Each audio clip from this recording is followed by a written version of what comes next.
Good evening and welcome to Newswatch this Friday, this 30th day of June 2023, which happens to be the deadline of filing your returns with the Kenya Revenue Authority, just in case you haven't.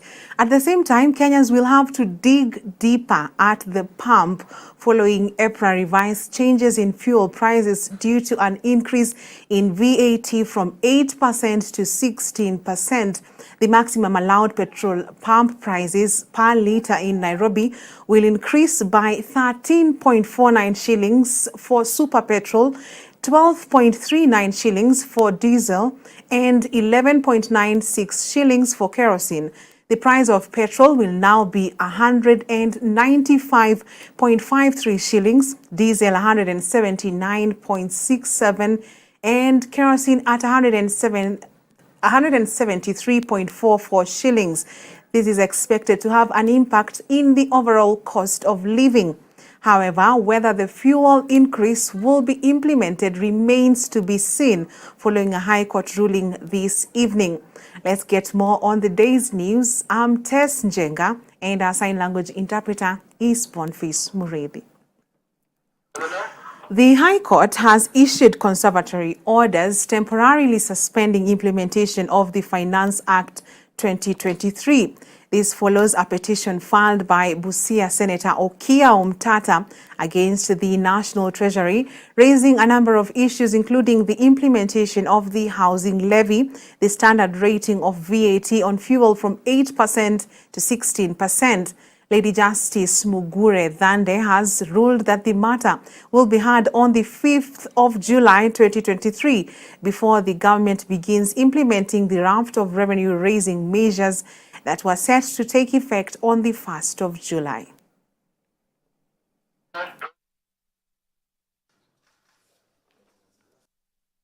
Now, moving on, President William Ruto has said the government will hike salaries for junior civil servants beginning July.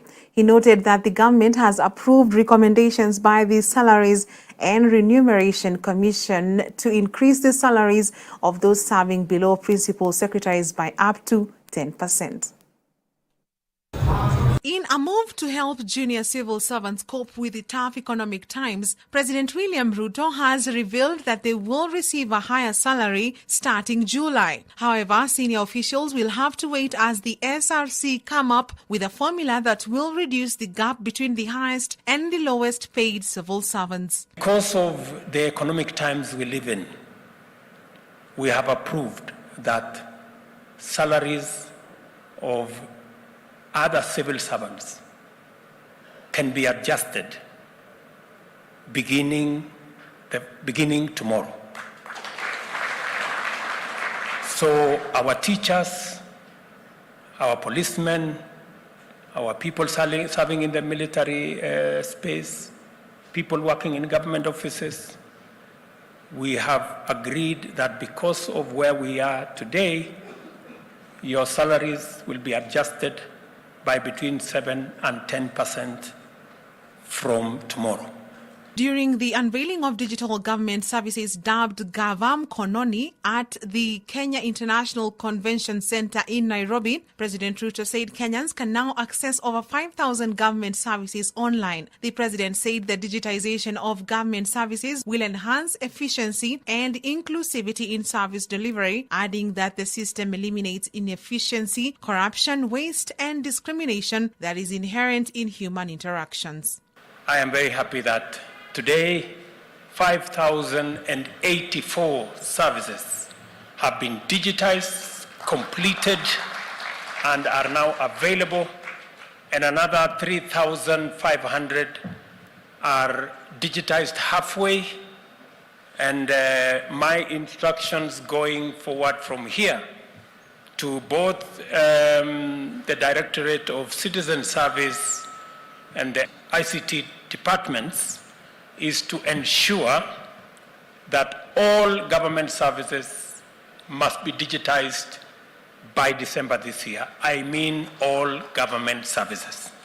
The president urged Kenyans to take advantage of digital training opportunities provided by the ICT authority, which targets 20 million people. You shall be guilty of an offense of bigamy. The president said the remaining government services will be digitized in 90 days. During the same period, the government will roll out digital identification documents. He added that no government service will be paid for in cash in the next 1 month. ICT Cabinet Secretary Eliud Owalo said the free Wi-Fi project has been extended to markets and county industrial parks to enhance e-commerce.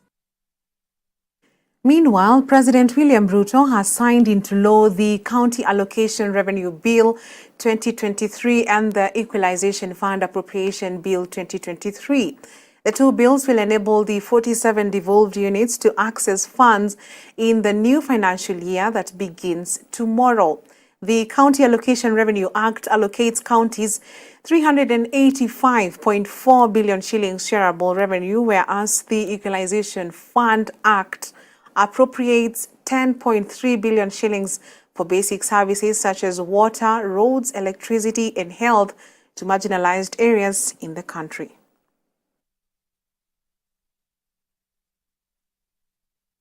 Moving on, the Supreme Court has emerged as the best performing court, having garnered a case clearance rate of 154% in the year 2021-2022 performance review. The announcements were made during the launch of the Performance Management and Measurement Understanding Evaluation Report for the period under review. Chief Justice Martha Koome said the judiciary performance was remarkable, having scored 93.71%, which marked a significant improvement over the previous year when it was at 89.03%. Melissa Oduor with that report.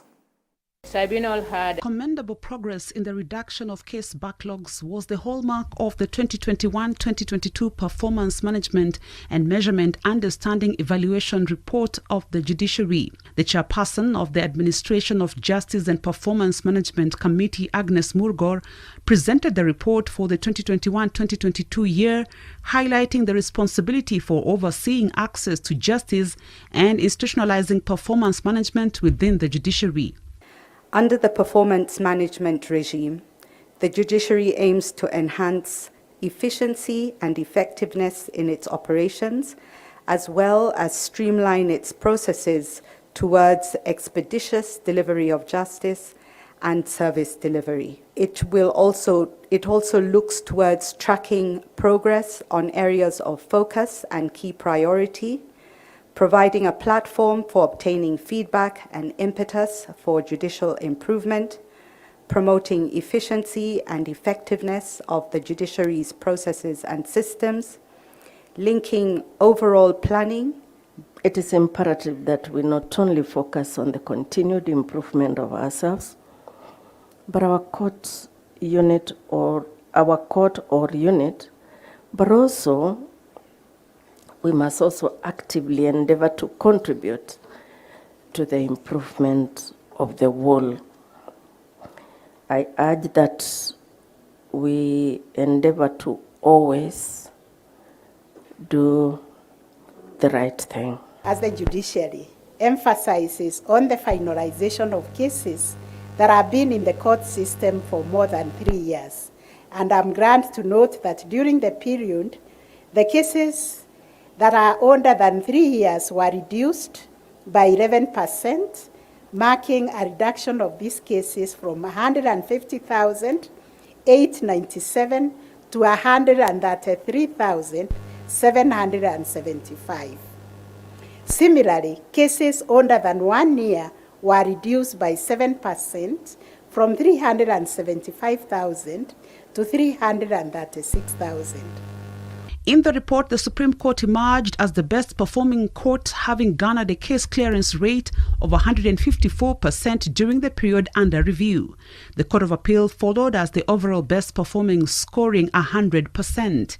The Kisii High Court was awarded as the best performing High Court for handling and determining 42% of all criminal cases within 360 days from the time they were filed. The Environment and Lands Court was noted for significant achievement, which moved from 85.65% recorded in 2020-2021 to 97.08% in 2021-2022. The tribunal achieved a performance grade of. Speaking at the launch, Chief Justice Martha Koome lauded the judiciary's performance, saying it was remarkable, having scored 93.71%, which marked a significant improvement over the previous year when it was at 89.03%.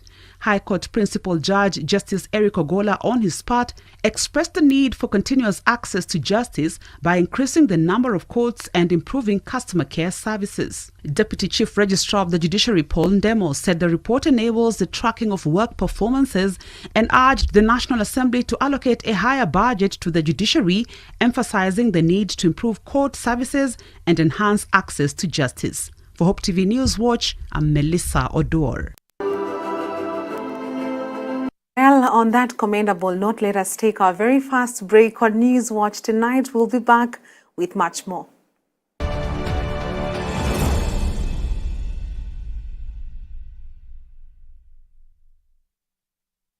Hope TV is where you look and live, with an excellent selection of the best Christian programming consisting of local and international content, of inspirational stories, talk shows, Bible commentary, youth, health shows, children entertainment, contemporary gospel music, extended times of worship, live broadcast, news, movies, drama, Christian ministry programs, and so much more. Hope TV is another quality service from Christ is the Answer Ministries, with over 45% of authentic and credible local content every week. Hope TV is a sister station to Hope FM, Kenya's leading Christian radio station, with footprints across the country. Tune in to Hope TV, where you look and live. Join us for the incredible CITAM Thika Town Trade Fair. The CITAM Thika Town Business Forum invites you to the upcoming CITAM Thika Town Trade Fair on the 2nd of July 2023 from 8 a.m. to 4 p.m. It's an incredible opportunity to buy and sell, showcase your business, connect with like minds, and make a significant impact. Secure your spot today at a cost depending on the size of the tent, ranging between 3,000 to 20,000 Kenya shillings. For more information, kindly contact the church office on 0712 347 105 or call Maria on 0722 398 732. Book your space today. We look forward to seeing you there. This event will also be live on Hope TV Kenya. Look and live.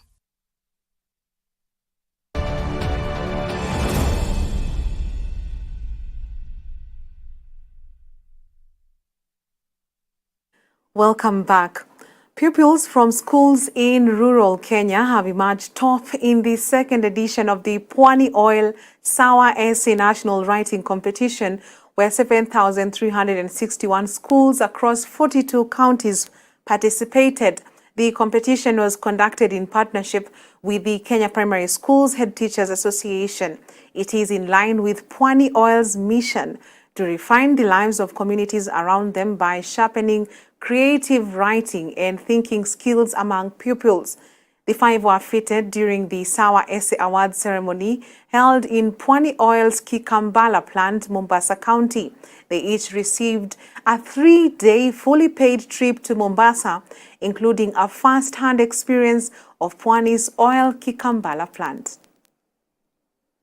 I wrote my essay concerning how important color is for our world. How colors are used to describe different emotions. So I thought, why not write something to help make how you see yourself making the world a better place. This competition is an excellent example of such an environment, and it provides a platform for students to showcase their writing skills and creating thinking, and to develop a love for writing. As educators, we understand the power of the written word. It has the ability to inspire, to provoke thought, and to create connections across borders and generations. Through their writing, these young individuals have transported us to worlds of their own creation, allowing us to glimpse their unique perspectives, emotions, and dreams. The vested interest for the ministry's part is to continue to encourage and expand the abilities of the student outside of the four walls of the classroom. The benefit to us as Pwani is specific to be having people that we can employ with a high literacy rate to continue to enhance and serve the market needs with quality products that can be made by creativity and innovation that an essay competition will harness. And Catholic bishops in the North Rift region have asked devolved units in areas affected by insecurity to invest heavily in conflict management projects and development. Speaking during the launch of an initiative that seeks to find a solution to the current banditry in the North Rift, the bishops, led by Dominic Kimengich, said the only way to end insecurity is by ensuring every part of the area is well developed in all aspects. Includes investing in conflict resolution mechanisms, promoting dialogue between communities, disarmament initiatives, addressing historical grievances, and fostering inclusive governance. Efforts to promote peaceful coexistence should involve engagement with community leaders. We appeal to county governments and other stakeholders to give these areas priority when it comes to budgeting. Investing in development programs, infrastructure, education, and healthcare will help alleviate poverty, improve living conditions, and reduce competition over scarce resources. To have quarterly or biannually North Rift Peace Initiative meetings, bringing together the North Rift Peace Initiative bishops, governors, and county commissioners, and other stakeholders that are involved in these initiatives. This will be planned, or they could also be ad hoc meetings whenever there is an issue in any of the dioceses or counties.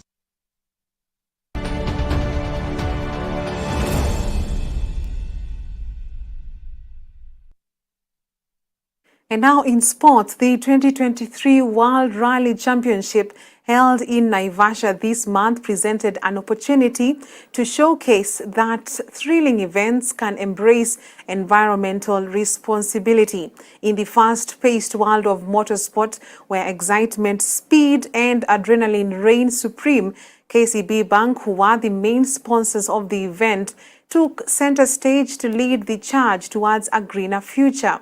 The anticipated emissions, waste generated, and ecological disruptions caused by motorsport activities are significant concerns that cannot be ignored. Days leading to the rally, KCB joined forces with its sponsored drivers, planting a total of 500 trees in Naivasha Boys Boarding Primary School. This act symbolized commitment to offsetting the rally's carbon footprint and forged a powerful bond between the drivers and the environment. So one of our key initiatives under the WRC for this year was to ensure that the rally is conducted in a way that takes cognizance of the environmental and social governance. And so part of that was also to bring our suppliers on board. Because in sustainability, we believe more in working with partnerships, of course in alignment with the Sustainable Development Goals number 17, that encourages that even as you do your initiatives, you partner with others so that you can be able to have scale and also have impact. And Roberto Firmino has reached a full verbal agreement to join Saudi Arabia club Al Ahly following his departure from Liverpool. Having spent 8 years on Merseyside, Firmino left the Reds upon the expiry of his contract after making 362 appearances and scoring 111 goals for the club during that period. The Brazilian was a key figurehead at the forefront of Jurgen Klopp's Anfield revolution. Once the deal is confirmed, Firmino will join the likes of Cristiano Ronaldo, Karim Benzema and N'Golo Kante in the Saudi Pro League, among other huge names.